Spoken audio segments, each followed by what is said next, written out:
Ya, terima kasih pemirsa, Anda masih bersama kami dalam Manage Your Mind. Mind is not everything, but everything comes from your mind. So, Manage Your Mind masih bersama dengan Yang Mulia Bante Dhammavijayo Mahathera. Tentang tema kita kali ini adalah sumber kebahagiaan. Bante, tadi Bante mengatakan bahwa harta dan kekuasaan ini tidak menjamin kebahagiaan seseorang. Namun, bagaimana Bante bila masih ada seseorang yang beranggapan atau masih ada seseorang yang terlalu mengejar, terlalu berambisi dengan yang namanya harta, dengan yang namanya kekuasaan ini, Bante. Bagaimana mengarahkannya, Bante? Ya, memang cara berpikir tiap-tiap individu itu sangat sulit kita rubah, tetapi kita mengharapkan marilah kita ada keberanian untuk introspeksi ke dalam diri kita masing-masing.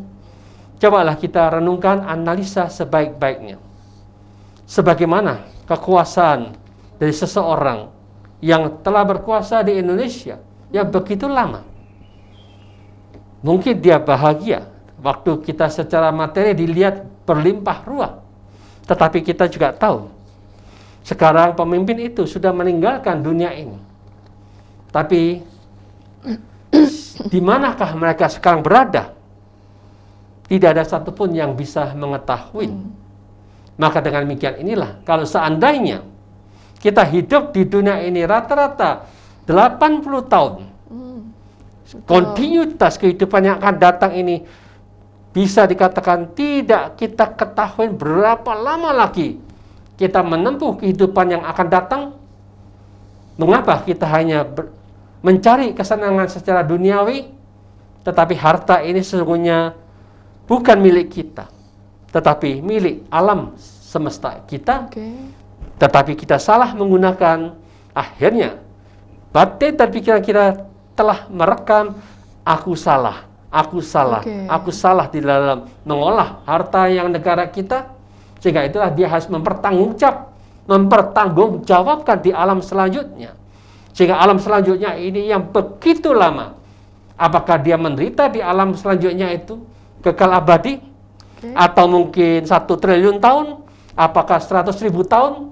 Bukankah sangat disayangkan gara-gara kita mau bahagia hanya 80 tahun tetapi merugikan miliaran tahun yang akan datang itu di alam yang sengsara. Marilah kita renungkan seperti itu.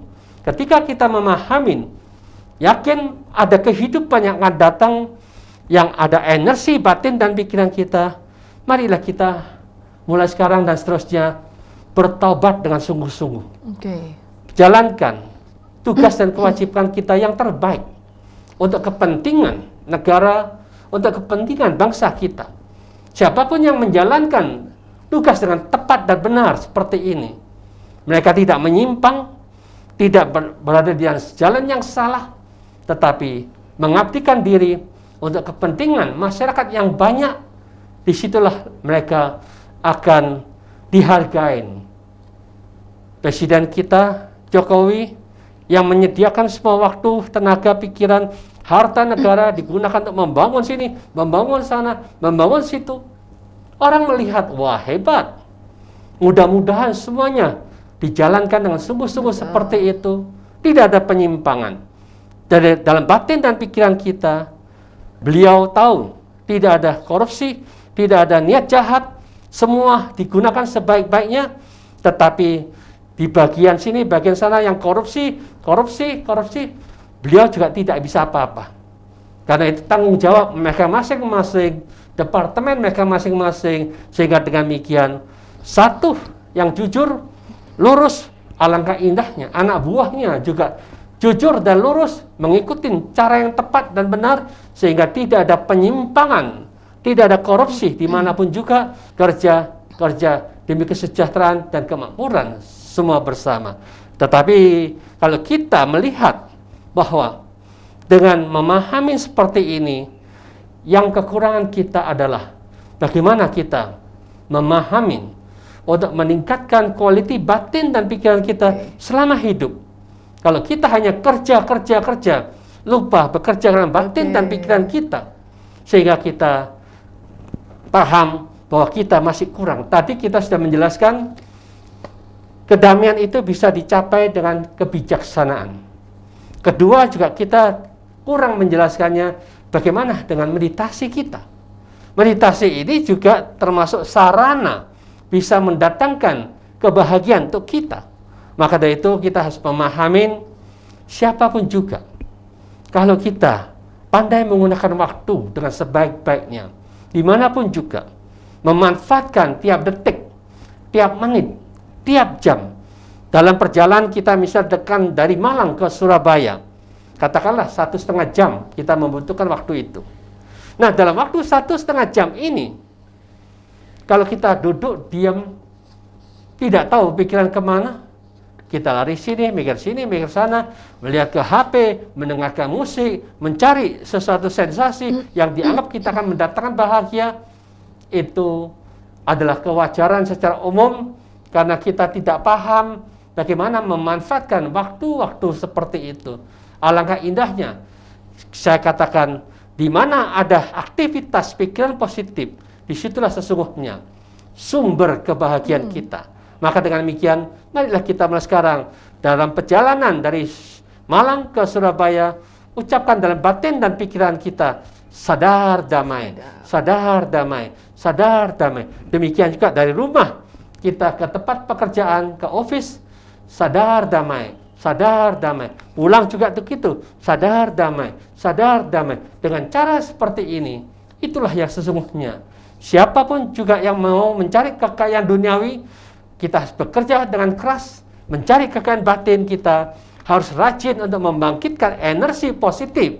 Setiap saat, dimanapun juga, bangkitkan kata-kata positif itu sebagai inspirasi yang kita harapkan, kesadaran kita dicurahkan sepenuhnya ke arah kedamaian dengan mengucapkan sadar damai, sadar damai, sadar damai. Inilah yang kita cari, kedamaian sebagai kebahagiaan yang harus kita temukan, harus kita realisasi, harus kita munculkan dalam batin dan pikiran kita. Bukan agama yang muncul dari KTP kita, itu tidak ada artinya, tetapi kualitas batin kita yang mampu menciptakan kedamaian setiap saat, mampu menciptakan segi positif setiap saat, berarti Anda sudah mampu menjadi pemimpin dalam memimpin pikiran Anda sendiri. Dimanapun juga Anda sudah punya pegangan, sudah ada arah yang positif, sudah tahu cara tekniknya untuk menenangkan pikiran kita, membangkitkan kebahagiaan. Itulah sebagai pemimpin pribadi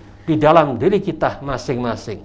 Oke, baik. Berarti memang harus selalu berpikir sadar dan damai setiap kapanpun dan dimanapun ya Bante ya, harus melatih hal ini ya pemirsa. Tadi Bante juga sudah mengatakan bahwa jangan kerja-kerja terus dong, ayo kita tingkatkan kualitas batin, begitu ya Bante. Bisa dilakukan melalui meditasi, seperti itu ya Bante ya? Itulah namanya meditasi secara wajar dalam aktivitas kita sehari-hari, baik berjalan, berdiri, duduk, berbaring, bekerja apapun juga, pikiran tetap ucapkan sadar damai secara terus-menerus.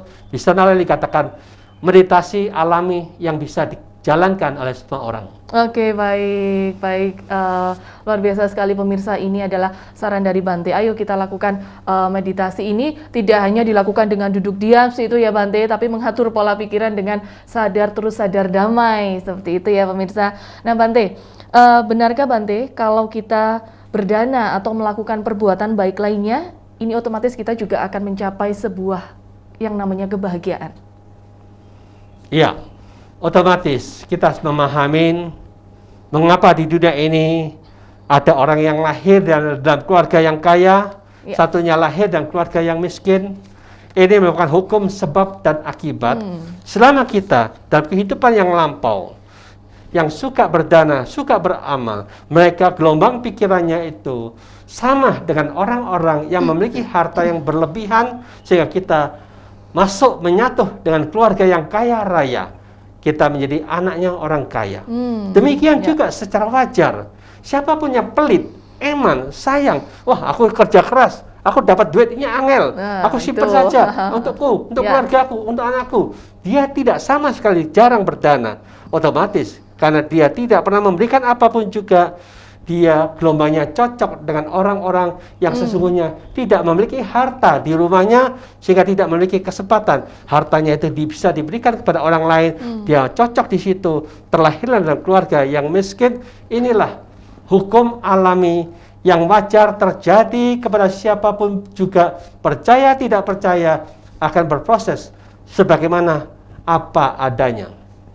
Oke Bante, masih berbicara tentang berdana Bante. Apakah memang berdana ini adalah sebuah kewajiban Bante untuk kita bisa saling berbagi, kita bisa saling menolong terhadap orang lain? Dalam Buddhis seperti apa Bante diajarkan berdana yang baik dan benar ini? Ya, memang tugas dari seorang umat Buddha itu sesungguhnya sangat simpel dan sangat sederhana.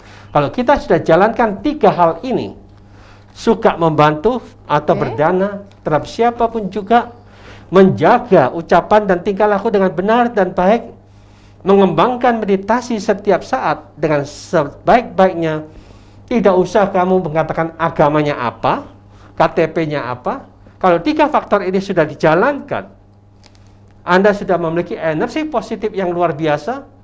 Karena energi positif ini tidak ada merek cap agama apapun juga. Ya. Maka dengan demikian, berbuat baiklah sebanyak yang bisa Anda lakukan. Berarti Anda memiliki kemampuan materi. Aturlah materi Anda sebaik-baiknya, sehingga dengan demikian ketika Anda mengumpulkan dana, sebagian juga digunakan untuk kegiatan sosial, kegiatan ini, kegiatan yang bermanfaat, sehingga itu akan bisa membantu meringankan banyak orang yang sedang membutuhkan bantuan kita. Maka kalau tiap-tiap rumah tangga hanya memperhatikan depan, belakang, kanan, kiri rumah kita, siapapun yang memberi bantuan pada mereka, dia akan senang dan gembira dengan pertolongan itu. Oke, baik. Itu tadi ya, pemirsa, Bante mengatakan bahwa suka membantu orang lain, menjaga tingkah laku dengan baik dan benar. Tentunya hal ini juga akan bisa meningkatkan rasa kebahagiaan yang ada pada diri kita. Karena alangkah indahnya kita semua di dunia ini untuk bisa hidup saling membantu, saling bisa bersinergi dengan orang lain. Dan setiap orang atau setiap agama manapun pasti mengajarkan yang namanya kebaikan, pasti mengajarkan yang namanya kebenaran, tidak ada yang mengajarkan sebuah kejelekan, seperti itulah. Lalu Bante, ketika kita berbicara yang namanya bahagia untuk meraih surgawi atau kebahagiaan secara nibbana, nah apa sebenarnya yang harus dilakukan Bante? Baik, kita akan menjawabnya pemirsa setelah jeda iklan berikut ini, jadi jangan kemana-mana, tetap di Manage Your Mind.